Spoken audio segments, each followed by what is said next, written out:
Hello students, welcome to Chaturvedi classes. अब हम लोग पढ़ेंगे हमारे क्लास 10th के pair of linear equation in two variables का एक और मेथड। वो मेथड है सब्स्टिट्यूशन मेथड। अब आपने प्रीवियस लेक्चर में पढ़ाई है कि अभी तक हमने ग्राफिकल मेथड पढ़ा।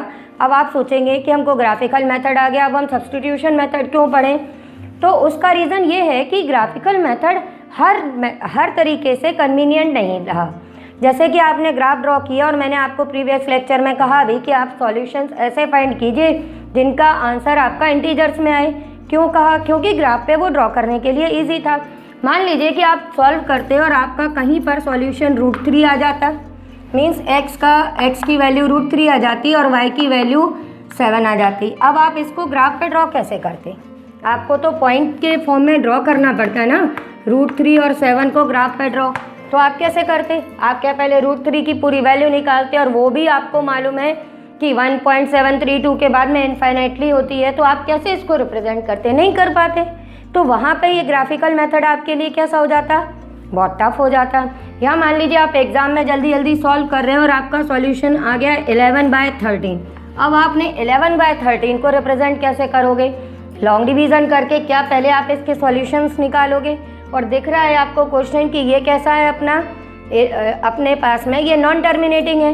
नॉन टर्मिनेटिंग है, ये मैं आपको पहले ही चैप्टर फर्स्ट में समझा चुकी हूँ कि ये नॉन टर्मिनेटिंग नंबर है। नॉन टर्मिनेटिंग है तो इनका डेसिमल एक्सपांशन भी एंडलेस है, तो हम इसको भी रिप्रेजेंट करेंगे तो हमको दिक्कत आएगी। तो इन सारी समस्याओं से बचने के लिए हमारे को एक नया मेथड सिखाया गया जो हमारा सब्स्टिट्यूशन मेथड है। वैसे हमारे पास में एल्जेब्रिकली सॉल्व करने के लिए इन इक्वेशंस को टोटल 3 मेथड्स होते हैं। उनमें से ये पहला मेथड है सब्स्टिट्यूशन मेथड। इसे एलिमिनेशन बाय सब्स्टिट्यूशन भी कहते हैं।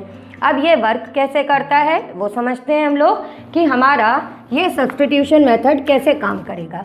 इसके लिए हम क्या करते हैं, जो हमारी 2 इक्वेशंस होती हैं, ये हमारी इक्वेशन 1 है, ये 2 है। इसके लिए हमारी जो इक्वेशंस होती हैं हम उनको चूज़ कर लेते हैं, किसी भी एक को रेंडमली, और उसके एक वेरिएबल को इन टर्म्स ऑफ अदर लिख देते हैं। फिर फर्स्ट इक्वेशन से वैल्यू लेके सेकंड में रख देते हैं, अगर हमने पहली से वैल्यू निकाली है तो, और सेकंड से निकाली है तो फर्स्ट में रख देते हैं। उससे हमारे सॉल्यूशंस मिल जाते हैं, क्योंकि ये फिर लीनियर इक्वेशन इन 2 वेरिएबल से लीनियर इक्वेशन इन 1 वेरिएबल हो जाता है और हमारे सॉल्यूशंस मिल जाते हैं। अब इसको किस तरह से करना है वो आप लोग मेरे साथ में सीख लीजिए। सबसे पहले जब आप इक्वेशन स्टार्ट करते हैं, वो क्वेश्चन स्टार्ट करते हैं अपना, तो आप क्या करोगे? अपनी इक्वेशन लिखोगे। सपोज कीजिए कि आपने फर्स्ट इक्वेशन लिखी। फर्स्ट इक्वेशन लिखने के बाद में मैं x को इन टर्म्स ऑफ y लिखना चाहती हूँ, तो मैं इसको ऐसे ही लिख सकती हूँ। या आप y को लिखना चाहते हैं तो वो 14 - x हो जाएगा। अब मेरा जो सबसे पहले कहने का था कि आप फर्स्ट इक्वेशन चूज़ कर रहे हैं, तो आप चाहो तो यहाँ लिख भी लेना फ्रॉम इक्वेशन फर्स्ट, है ना, उससे याद भी रहता है। तो x की वैल्यू आ जाएगी 14 - y, इसको इक्वेशन 3 नाम दे दो। इससे आप जब एक y की वैल्यू निकाल लेंगे तो x की वैल्यू निकालने के लिए इजी रहेगा, पर ये कंपलसरी नहीं है। तो ये x की वैल्यू निकाल लेंगे। अब इसके बाद हम क्या लिखेंगे? इसके बाद हम लिखेंगे substituting value of x from equation 3 in equation. अब देखो इसमें मेन काम क्या रहता है? मेन काम जो सावधानी वाला कहा जाता है वो केवल ये रहता है कि आपको ये वैल्यू कहाँ सब्स्टिट्यूट करनी है। तो उसके लिए अगर हमने इक्वेशन 1 से x की वैल्यू फाइंड की है तो हम इसको कहाँ रखेंगे? इक्वेशन 2 में। अगर आप फर्स्ट में ही वापस रख देंगे तो वो 0 = 0 आएगा और आप कंफ्यूज हो जाओगे। तो फिर हम लिख देंगे वी गेट। अब x की ये वैल्यू हम सेकंड इक्वेशन में रखेंगे।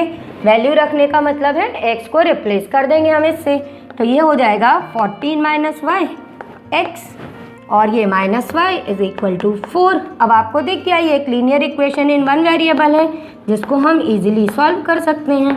तो ये हमने देखा -2y = 4 - 14, तो ये हमारे पास में -2y = -10, माइनस से माइनस कैंसिल, 2 × 5 = 10 और y की वैल्यू आ गई हमारे पास में 5।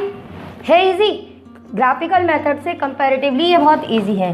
वैसे ही हमने 9th में भी कई क्वेश्चंस में यूज़ किया है, पर बाय नेम अब हम 10th में कर रहे हैं। y की वैल्यू आने के बाद अब आप लिख दीजिए कि substituting y is equal to 5 in equation. अब यहाँ पर हम फर्स्ट, सेकंड, थर्ड किसी में भी वैल्यू रख सकते हैं, ये आपकी चॉइस के ऊपर है। मैं थर्ड को प्रेफर करती हूँ क्योंकि इससे मेरे को इजी रहता है। तो यहाँ पर हम थर्ड में डायरेक्ट वैल्यू डाल देंगे, तो ये x is equal to 14 minus 5 और ये मेरा आंसर आ गया 9। अब एग्ज़ाम में हम अपना आंसर अलग से मेंशन करके आएंगे जिससे टीचर्स को चेक करने के लिए इजी रहे। हो गया क्वेश्चन।